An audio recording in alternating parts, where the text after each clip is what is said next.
Hey, Printessos, we've got Matt at Team Outfitters based out of Ontario, Canada, joining us today. He bought a shop about 4 years ago and has grown it just about 4X from where it was.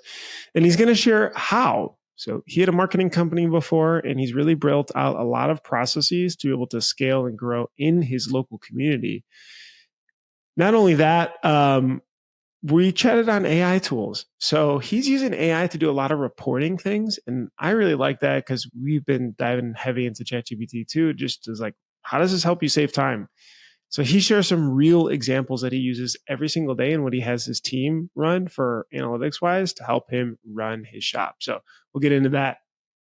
But first, the amazing partners that help us put the show in every single week are, first up, GraphX Source. GraphX offers industry-leading outsourcing option for your shop by truly becoming part of your team. They plug and play with Printavo and other shop management softwares, which help improve your efficiency and reduce costs in your art department. So they handle SEPs, mockups, creative art, digitizing, back office admin, and customer service. Not only that, they've been around for 40 plus years. Mention Printavo Pod 24. Printavo Pod 24, that gets you 50% off your first vector, SEP, or digitized order. All right, $250. That is what Easy Way is giving away every single month in product credits. So sign up, easyway.com/giveaway. Each month, they're giving away a $250 prize. Easy Way, you guys know they make reclaiming screens a whole lot easier with their chemicals and equipment. Make sure, check it out, easyway.com/giveaway to get that $250 credit giveaway. Stalls. Ready to take your custom apparel to the next level? Stalls is the leader in heat printing solutions. Use the code HUSTLER20 to get 20% off your next DTF transfer order. Hustler20. They've got some really cool stuff. I was just at Campus Inc.'s office and I was looking at the heat applied products for caps. And it was amazing seeing all the different types of heat applied products that you could sell and that people could see. Super, super cool. They've got equipment transfers and support for your business. Head to stalls.com. That's Hustler20, 20% off your order. Last but not least, Multicraft Daddy. If you need ink supplies or Daddy, Multicraft screen printing and digital supplies for over 50 years have been providing you with top brands at competitive pricing with incredible Instagram videos. Follow him, Multicraft_Daddy, for the best industry videos. They are absolutely unbelievable. And as you know, every month he's giving out cases of PMI tape. Send them a DM, try it out. PMI tape boys will ship it directly to you, or Multicraft Daddy will ship it to you. So thank you, Dave, and the Multicraft team. All right, let's jump into the episode. All right, Matt at Team Outfitters. How are you? How's your August been? Not too bad, man. It's been hot up here, so it's been kind of a catch-up month for us and kind of getting ready for the fall. You've got the most beautiful backdrop award, like an awesome backyard or something there. Yeah, I decided to do an outside one today, so. That's great. Is this at your shop? Is this outside or at home? No, at home. Yeah, the shop was a little bit busy, and actually with the growth we've had, I don't have my own office anymore. So we've been kind of sharing offices and that sort of thing. So I thought I'd get some peace and quiet at home here today. Do you normally spend more time at home during the week, or are you always there? Always there, yeah. Are you using any of the AI tools or anything AI related in your day-to-day? ChatGPT daily. That's probably the number one. Played around with some of the other stuff. Everything from data analysis to like even developing emails, social media posts, everything like that. The data analysis. What kind of data analysis? Exporting Printavo data and then having it spit out reports and create templates for me like that for a variety of applications. It's been fantastic for that. Wow. So like, what's an example question? By the way, I built I'll have to share a link with you and anyone else. You can email me to get it. But I built what's called a GPT, which is like a custom one that's just based on Printavo data. So it just knows the columns pretty well and allows you to make it easier to ask it questions without having to train it on, this column is for this is for that, this is the default, and so on. What I've done is I've created kind of a template that takes your data, cleans it up, and then I say, here's the template, here's the raw data, take this raw data and give it to me in this template. And it seems to work pretty good most of the time. Whoa. Okay, so what's an example question you've recently? Yep. If I want to track a couple things. So we do for tracking jobs by salesperson, for example, where we found with Printavo, we can have an account manager attached to a client and account manager attached to a project. But if I want to kind of get a more high level overview, if the account manager is attached to a project or a client and somebody else adds a project to that, an invoice to that one, I can kind of clean it up and merge it and say, Bruce is responsible for this client, this sale, even though Matt entered it for him. This is kind of attached to Bruce as well. So, but like in that one, what are you trying to solve for? Is it like who's doing the best sales wise? That, and yeah, just kind of examining who's responsible for what level of sales and what level of customer.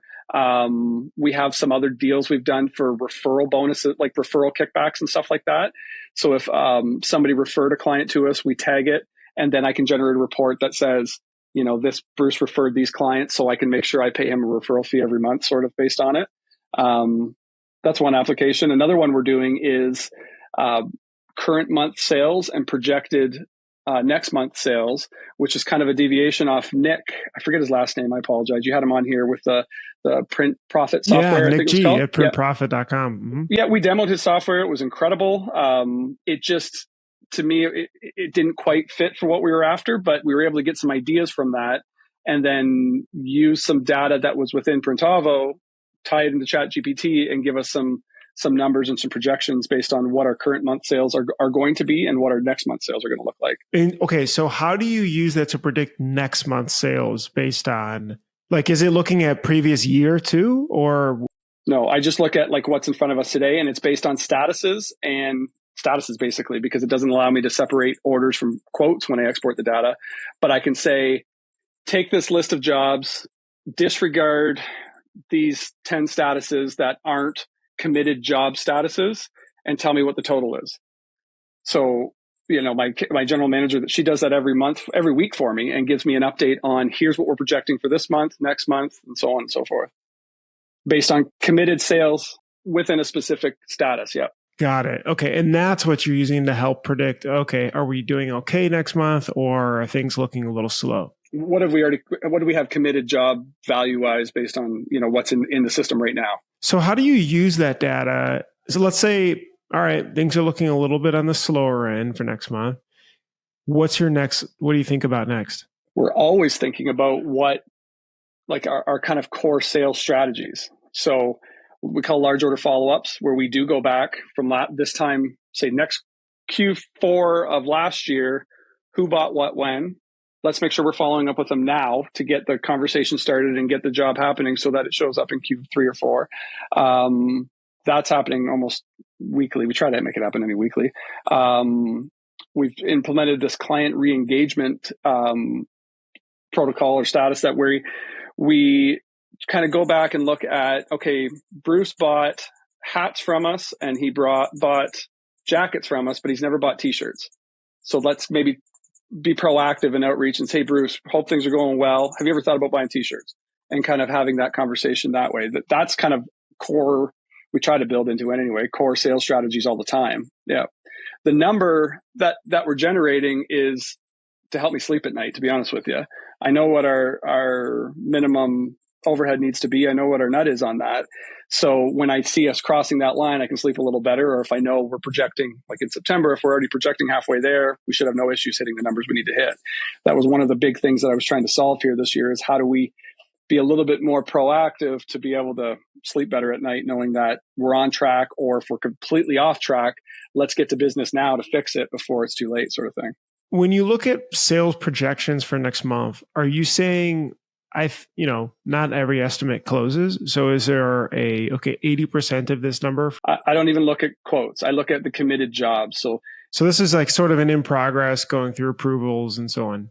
And if a quote gets approved between this week and next, it won't show up this week, but it'll show up next week. Fascinating. And what about estimates then too? Because you could technically look at, our pipeline, for example, is looking like, all right, 100,000 for next month so far. How much are we potentially able to close of that? Or how do we close more of that? Or, right? Because couple more jobs every single week can really add up.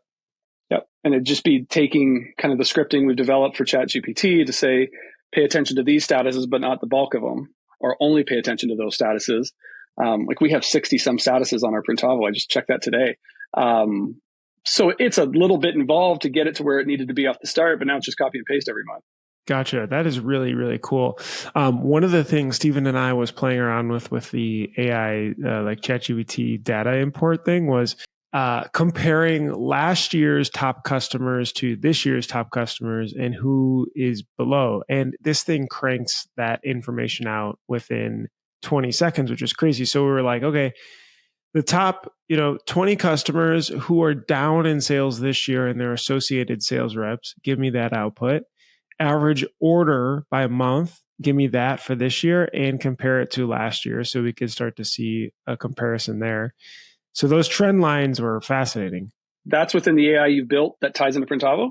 That is within the GPT, yeah, which is, you export all of your orders for a given time frame and you give it the file, the CSV file to the GPT, which is just, if you're new to AI stuff, you just go to chatgpt.com and literally that's it. And you can use Printavo Analytics Bot, it's called, and I can link you to it.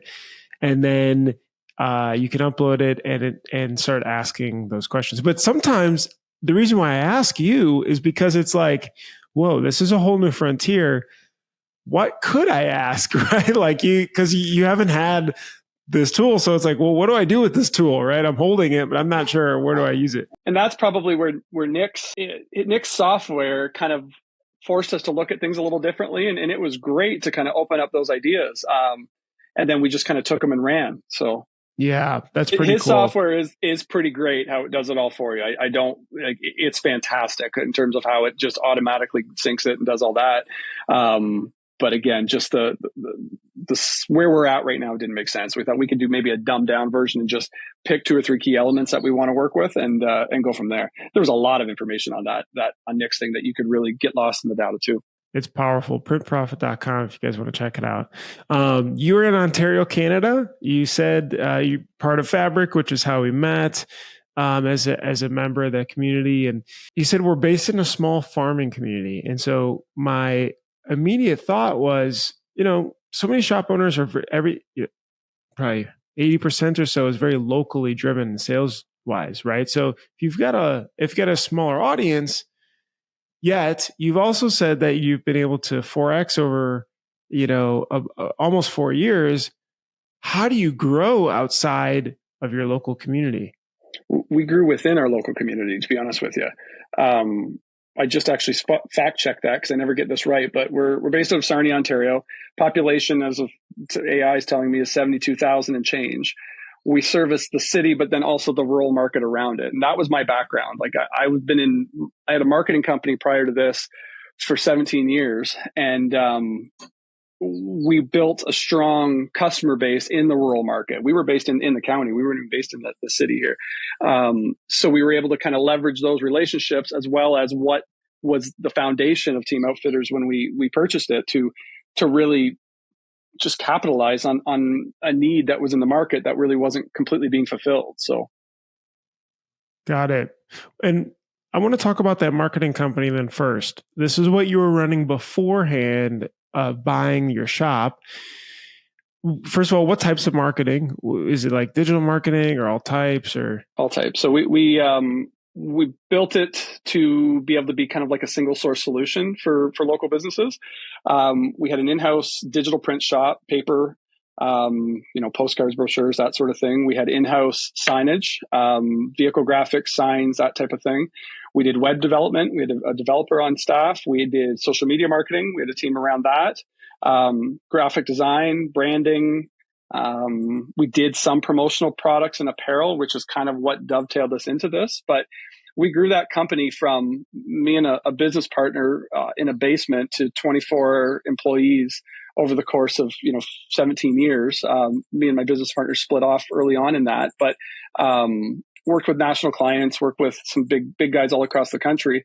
But to be honest, I almost got bored of it. We were at a point that the next step for growth on that was going to be pretty difficult being in a local market. Like some of the local businesses really didn't value social media marketing and higher end web development as much as some of the big city type clients. So I just felt like we kept hitting a brick wall in terms of where we could go with that thing. Through that, and then again, we offered some promotional products and some apparel. I bought 2 single head embroidery machines because we had a spot on our production floor that just needed something. So I said, let's try it. It went over really well. We kind of had an idea of let's just service a dozen or 2 dozen clients and just do hats. We're in a rural community. People love hats. We could probably just do this as one more piece of the equipment that'll just keep doing its thing in the background. Well, that took off quickly and it become jackets and polos and that sort of thing. And then we decided, okay, let's start doing DTG. So we talked to local guys, got hooked up with the DTG machine, ended up being the biggest waste of money I've ever spent in my entire life. But through that, I kind of had that idea of, this isn't fulfilling me enough. I need to find something different. Apparel there seems to be something here. So we had a conversation. I started a conversation with the local guy that owned this company before me. He's had the company for almost 30 years. It took about 2 years of conversations. I wouldn't say he was eager to sell when I first approached him, but over time and over COVID, it kind of came to the point where he was ready to move on and we were ready to make a move. And that's kind of where it all started. Interesting. And the marketing business and sounds like the signage and everything else going on there, you still operate that? No, we finally scaled it. We wrapped it up completely about 3-4 months ago. I sold the building finally. Tried to package it up as one big unit. Not a whole lot of interest, so we end up piecing it off. Our print company, we were able to kind of make a deal with one of our biggest customers to bring their production in-house. So they purchased all the equipment actually, as well as hired one of the employees that we had for that. Our web development side, I actually made a deal with the web developer that we had on staff. He started his own company so those customers could move on with him and maintain those relationships. The social media side, again, a staff member, we kind of set her up and got her going and she took it and ran. And then we took a few of the employees over to team. We had to part ways with a few and basically just finally cut the cord and sold the building. And now we're all in. And was the building, why sell the building versus try to rent it out? That was a thought. What I truly found trying to do both, and I thought I could do both for a while, I was spread way too thin and couldn't give either enough attention. So that was when both businesses were operating. When it come time to make a decision on the building, I kind of was in the same boat. Like we own 2 other buildings in town for Team Outfitters for the production side of it, maintenance, upkeep, like all the overhead that comes with it.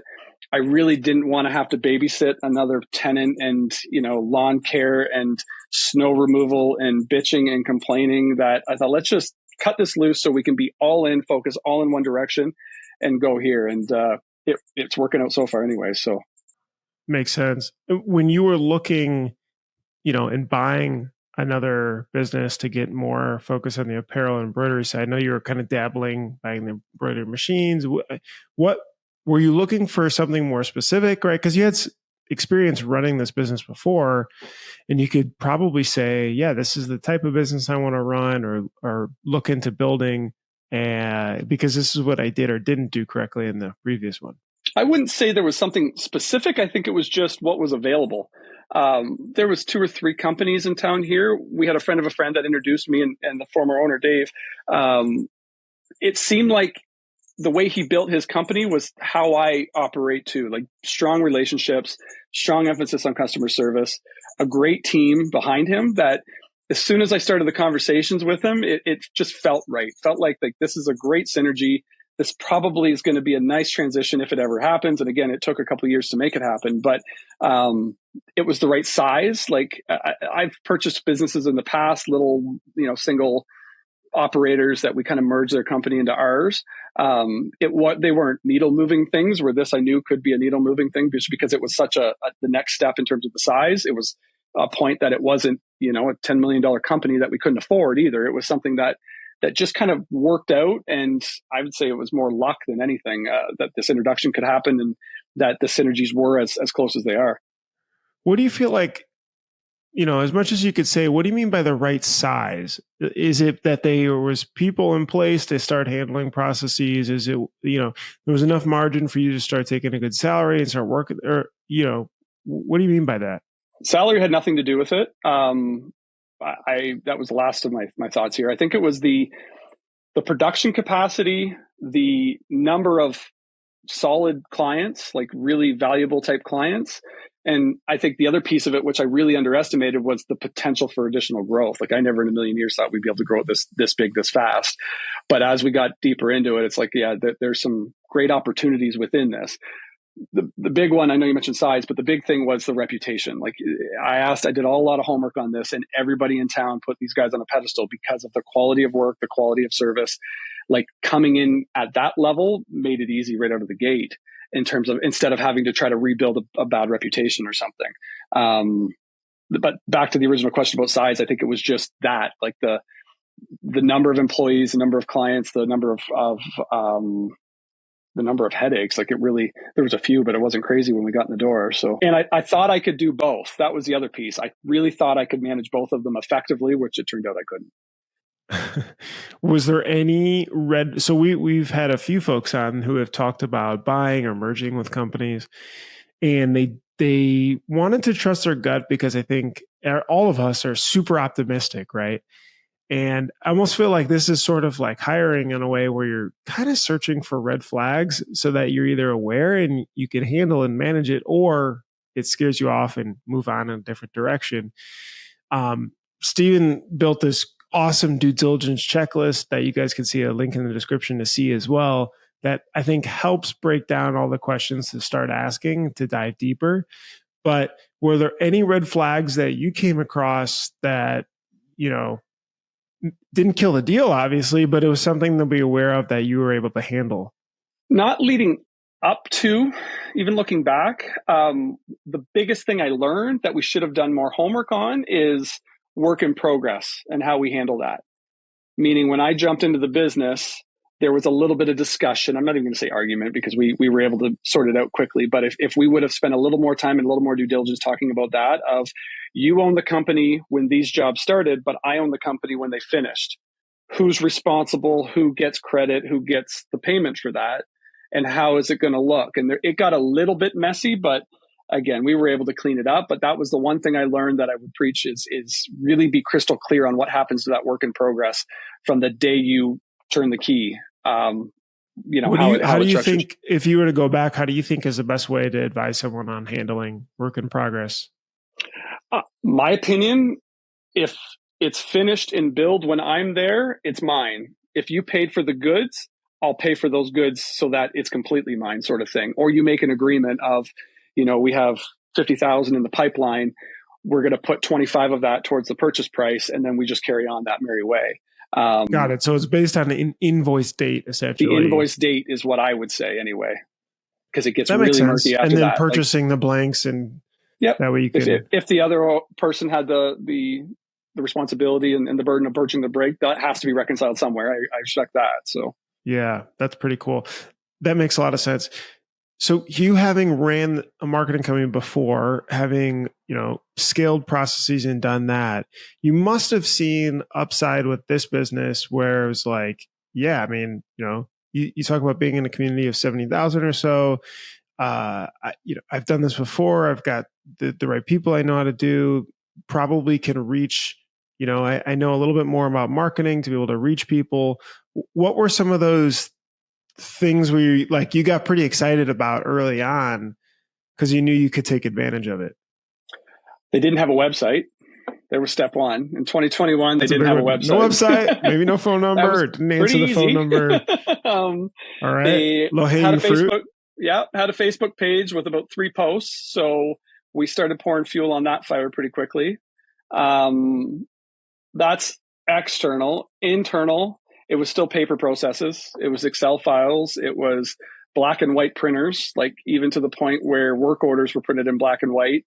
And if something needed to be read, there was a label red with a pointing there and orange pointing there. So I bought a color printer.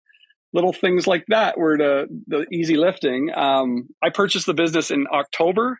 by June, we had implemented Printavo, and that's when everything changed. That's when all the processes locked in.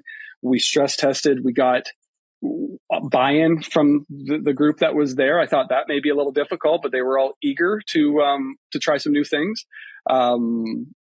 Yeah, especially my lead screen printer, Sean. Him and I went through a lot of the step-by-step processes and really dialed it in so we could get the screen printing on tact, and then everything else kind of fell in line after that. Yeah, those were kind of the high level. How'd you earn the trust of the team coming in? Oh, hey, it's this new guy. I'm sure they were established for quite some time before. They're probably a bit worried, like they're on edge right out of the gate. What did that look like? I'd have to have them answer it, but I think I showed them I'm going to work my ass off for this company. Like, I put in some incredible hours. I worked right beside them on a lot of major projects. Like, I wasn't just going to sit in my office with my feet up. I'm going to get down and dirty. I still can't say I've screen printed too many shirts in my life, maybe 2. But I've been in the pit washing screens. I've been there till 9, 10 o'clock pressing numbers on jerseys. I've been there with them, showing them that I'm serious about this, and we're going to try to do some cool new things with this. And they felt, I think they bought in at that point in time, and they've been just an incredible group to kind of go forward with since then. That's cool. Okay, let's talk about systems and processes. And then I'd like to get into some of the marketing stuff. But what were the first few? I mean, you talk about getting Printavo, but technology is great if there's an efficient process. Like, there needs to be work on the improving, the flow of order processes or the micro systems people are doing. What were the couple big systems improvements? So, or even was it just documenting some of the existing ones so that it was more repeatable?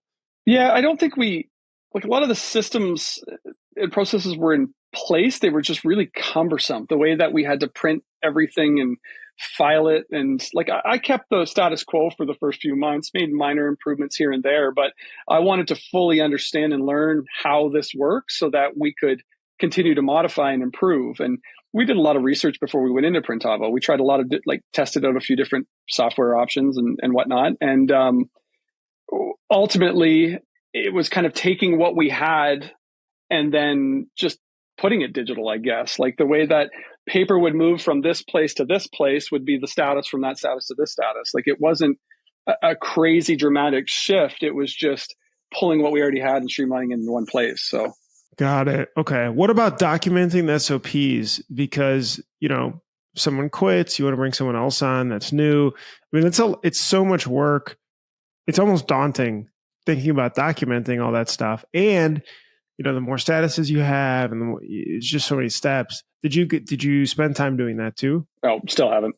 That's probably where we're definitely lacking. I think the training process that we bring new staff in is sit here and watch me for a few days, jump in, try it. We'll start critiquing and kind of learn as we go, sort of thing. Absolutely, a more documented process. We had some documented stuff at CR, the last company, but I think just to me, spending the time and overhead on developing those is tough when we're trying to build and grow. And I know that's a terrible excuse. And Leanna, my right hand's going to yell at me for that, but I get the importance of having that. But to me, it's not important. It's not on my radar, which is terrible, but it's what it is. Like, I think we can train them as we go.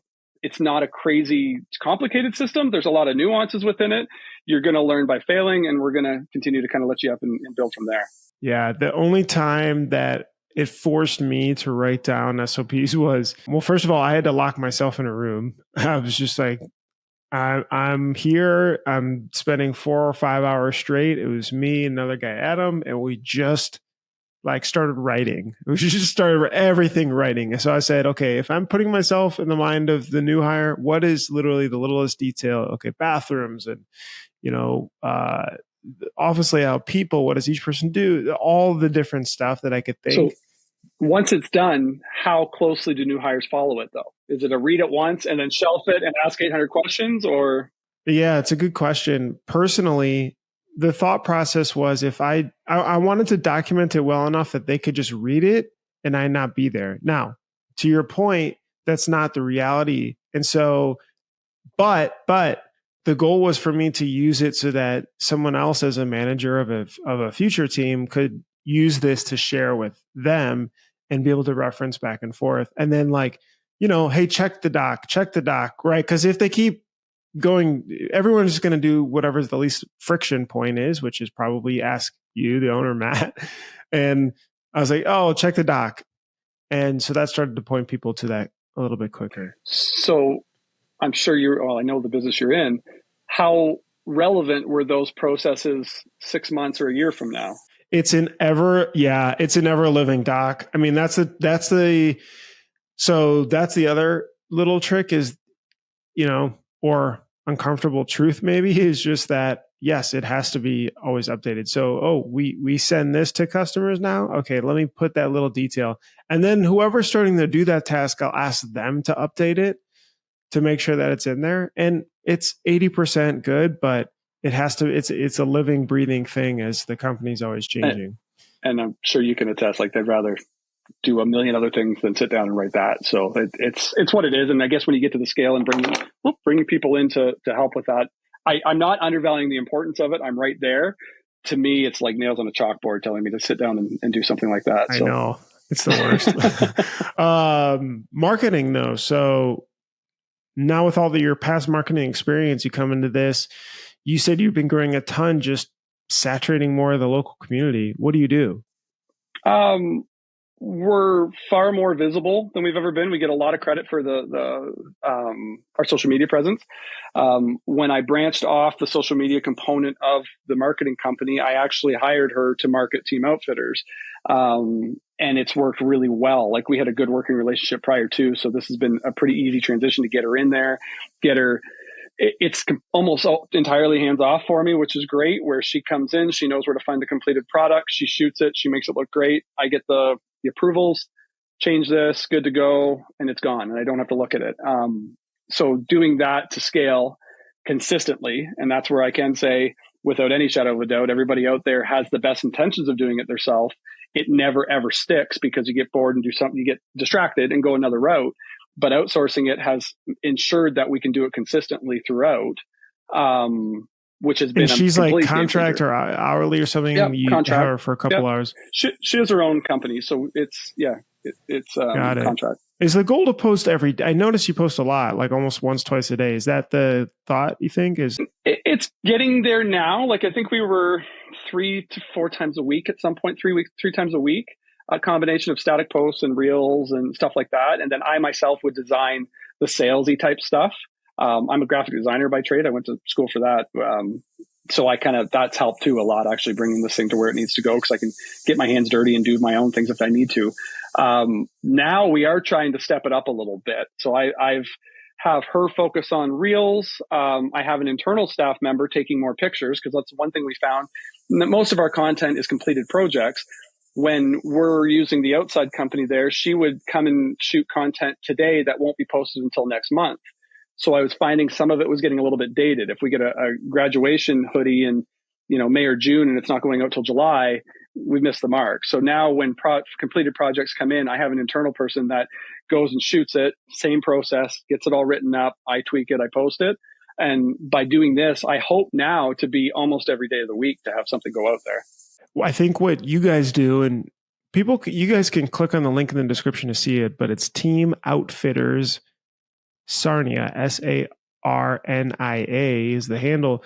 But what you guys do that is awesome is these reels are really great. So, anyone that browses Instagram, that's like restaurants do it, influencers do it, and they just do these really nice slow panning, some text over top, kind of overlays and talks about it. You guys do this really well. So whether it's like it looks like you've got at a baseball field, you've got a bunch of merch that you guys are selling, different hats, and but it's very different than just like this shirt we printed, this shirt we printed, this shirt we printed. We have a little bit of that. We have behind the scenes. Yeah, you stuff, have it too. Yeah. But this is. I mean, I think it stands out more, right? It makes it more interesting versus just the usual stuff. Well, one that we just launched, it's on there. It's called Proudly Outfitted, where we partner with local clients we work with. we get shots of the product being made, and then we get shots of the product in the business. And that's exploded. That's probably one of our most highly engaged types of content. It's a great relationship builder with our clients too, saying, hey, I want to send my social media girl in there. It's called Proudly Outfitted. There's a few in there. There's a coffee cart and a couple restaurants that we did it with, where we're trying to kind of get on track to one a month. But it's kind of that value add for clients. We shoot some content for them. We promote them at the same time. It's kind of the cross promotion thing that we do together, and it goes over incredibly well. Interesting. Okay. So you create some content, looks like for the merch that you made for this coffee shop. This is a really cool video. The lady you have, I'm guessing, made it, edited it together. Our social media person made it. Yeah. So she shot it on our floor, and then she went out to her business and shot it with her at her business, and then put it together like that. So.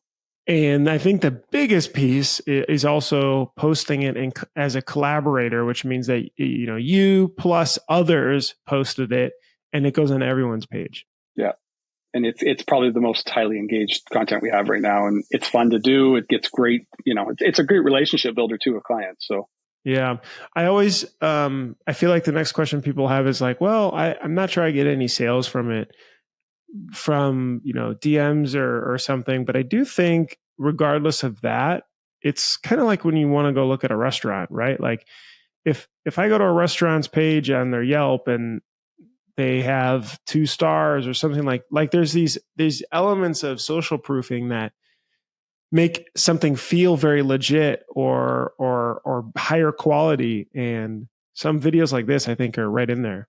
Yeah, I've done different training. I've done Tony Robbins Business Mastery. I've done Gary V's 4Ds, and I forget which one told us. It was incredible. But what I forget which one of them introduced this concept of branding versus selling. Like, I can do selling posts all day. I can promote cheap t-shirts. I can do all that type of stuff, but branding builds a foundation. We always used to preach this at CR is you invest in branding. It has a lot longer tail than the one sale you're going to launch today. That's going to be done, a week from now, it's going to be forgotten about. This is that consistent stuff we post all the way through. So we're top of mind all the time when it comes to this, not just a one and done sort of thing. Yeah, that's really cool. What else did you pull from the Tony Robbins one or the Gary V one? They were both awesome. They were a long time ago. Yeah. The Gary V one was when I was still in the marketing company, and we actually, through that, really dove into this branding side. It's probably still on YouTube, but we did a storyteller series we called through our CR Creative brand, where, similar to Proudly Outfitted, I would sit down with local business owners and just talk, hear their story, hear their background, not far off of what we're doing here.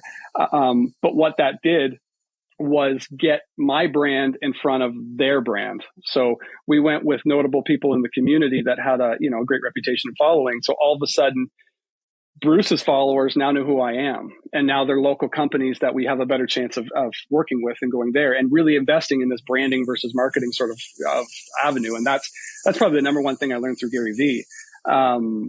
The Tony Robbins one was a really unique, amazing experience down in Florida for 4 days, where they it was like 70 hours of training over 4 days. Like, we were there till 1 a.m. the one day. It was incredible, with 2,000 like-minded individuals, which at the time is what I really needed, is somebody that was in the weeds, that understood what it took to run a business. There was a lot of layers to that entire week that we were there that still stuck with me. I think probably the number one was like the compounding and how well that can work. Meaning, if you increase your customers by 5%, increase the frequency in which they buy by 5%, and increase the value in which they buy by 5%, that's not a 15% increase. That compounds onto each other to be like a 72% increase, or whatever it looks like. By tweaking one or tweaking all of them, you can get some significant growth pretty quickly. And there was a whole module that they trained on that was pretty enlightening. That's pretty neat. I've seen those and get advertised to them on Instagram, and always wonder. And we'll say it, like the whole Tony Robbins, the Kool-Aid, all that sort of stuff, I was a little bit apprehensive going in, but it was game changing. The amount of information you got, the way he delivered it, the networking, all that kind of stuff I would highly recommend anybody that's on the fence, go try it. I don't know about virtual. Virtual doesn't really turn my crank, but I did the West Palm Beach thing. This is probably 10 years ago now. And, it was pretty awesome. Like it was something to see. That's awesome. Okay, last one. Previous episode, we were talking about E-Myth Revisited, the thought process of running a business with the end in mind. And so not necessarily like, yeah, I want to sell this thing at some point, but more so what do I want my life in the business to look like long term? What like where do I want to go? And it's a tricky question because we get really stuck in just solving daily problems or just getting to the end of the week every week. Have you ever thought about that? Yes and no. You get the days where screw it, I'm going to retire, and then the days that this is great, I want to do it forever. And then the days where I'm just going to go jump off a bridge and forget all the no. But I think I'm close to where I want to be on this. Like I'm kind of wearing a production manager hat. I'm wearing a little bit of a sales hat with the team there. I think I got about one more step to elevate where I can just focus on what's next, and I'll be set. Like our team is so solid and so great right now that it's fun going to work. It's fun working and collaborating with them. I'm not far off of what I would consider an end goal. I'm never going to retire. I'm always going to have something on the go, but we're close as far as I could say. I think some of the things that we're trying to work on now is just to build a consistent workflow, especially try to level out some of those slow periods, get them up to be a little better than where they're at now, and then trying to just still maintain the busy seasons, which we got one coming up now. So what do you mean by close? As in where's the gap? I'm just curious as like the gap from now to, dream scenario. Is it that operational thing that you talk about? So you're not on the production side? I don't mind being that, but just a little bit further out of the weeds. Like I'm still getting pulled into some of the issues, which again, over another year or so, I can probably train some staff to kind of take over some of that stuff. I've already shed a ton of stuff off my plate in the last year through EOS. Actually, Leanna and I kind of started that process of developing rocks and stuff like that, where we're more strategic on what we're trying to get accomplished and delegate and build processes for and hire for and all that type of thing, that we're really doing a great job at cleaning those up. And I think a few more, and I'll be able to kind of sail at this 10,000 foot level and really start to focus on the next step opportunities that are out there. The size, I'm quite content with the size we are. I'm not looking to be the next 4imprint or any of those major things, because I think just the world of headaches that come with that aren't what I'm after. I'm after kind of building a profitable, efficient company with what we have here in place. So yeah, that's cool. That's cool. It's interesting to think about. I always feel like no matter what size we got to, I always felt like I was sort of addicted to being in the weeds. Like I wanted to be out of the weeds, but I don't know if I physically could pull myself out unless I actually wasn't there. Yeah, the growth is the funnest part. Once you get to the top, it gets boring almost. Like it's the challenges. Like that's what I found. And that's probably what moved me from the marketing company over here, is I felt like I've grown this to where I can. I'm really spinning my tires now. Let's go back and start again and grow it again and go what we have here. Now I'm getting older. I don't know if I have it in me to start at the bottom and grow it like that again. But with what we have going here, there's still some upside potential, a lot of upside potential on this. That gets fun at this point, I think. Do you think there is a team size, like an employee size sweet spot? I like 20 to 24. I don't mind being a little smaller than this too, but yeah, I don't mind this 20, because then you can start to put managers in place. Anything small, like 15 is tough, because then you're really not quite big enough to have middle management or division managers, that sort of thing. And I think 30, you're going to get into that weird spot too, where you may have too many managers that are required that then suck all the profitability. I think 20 to me is a sweet spot that you can really do well and still have some fun with a team of that size, still be very personable and whatnot with them, right?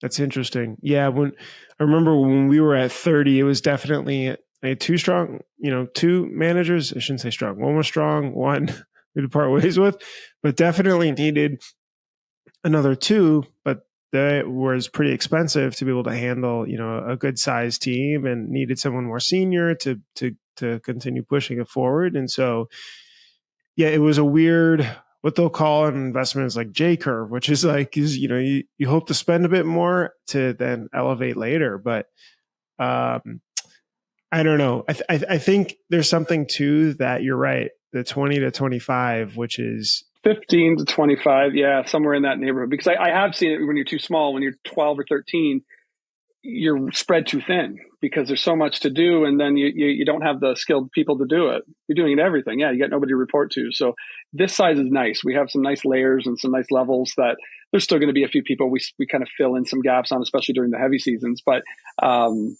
it's probably where I can't speak to having 50 employees, but I don't mind this level we're at now. Yeah. I think the only pro, or maybe if it was possible at say 15 being a sweet spot or so, 15 to 20 being a sweet spot, but also having some sort of fractional HR to help recruiting, because that was a part that it really wears on you is, someone leaves, hiring phone screens or whatever, like the constant churn is difficult. And it's difficult to manage just over time. So maybe if that was the sub-in part, because you're probably not big enough to have someone full-time, but that was the sub-in part, boom, I love it. We have a great, I keep mentioning Leanna, she's my number 2 in this company, and she does all that for me. She does the HR, she does all that headache stuff as well. She wears a sales manager role to kind of help out. We work quite closely together on things, but having her in place is the only reason I'm content at this size. Because if I had to do the HR stuff and the time off requests and stuff like that, I would say, no bueno. I'm not here. I'm not in for that because I want to go focus on what's next and what's new. I don't want to be pulled backwards. So it's nice to be at this size to be able to have somebody like that in place to do it. So love it. All right. This is Matt at Team Outfitters. If people want to reach out to you via email, are they able to shoot you a note? All right. Matt at teamoutfitters.net, and that'll be in the description. Give a big plug to Fabric. If you want to join Fabric and reach out to me there, I told Bruce and Stephen and thank you. Kevin, I've been in it for, I don't even know if it's been a month, maybe a month and a half now. And I absolutely love it. The community is incredible. We had our first meeting last night. It was a great conversation, great problem solving. I can't plug it enough. And just having the connections and the ability to reach out in that group has been, it's a great thing you guys have built here, Bruce. It's fantastic. Thanks. I appreciate that, man. All right, print hustlers. Thank you guys for showing up to another episode of Printavo Print Hustlers podcast. We'll see you in the next one. Thanks so much for listening. Hopefully that was informative. Don't forget to subscribe. Don't forget to like. Don't forget to hit the bell for notifications if you enjoyed this video. If you enjoy all the stuff we're putting out, it's really helpful. We love to just be able to see it. That means that we're doing a good job. To subscribe, hit the bell for notifications, and hit the like button. And I'll see you in the next episode. Bye.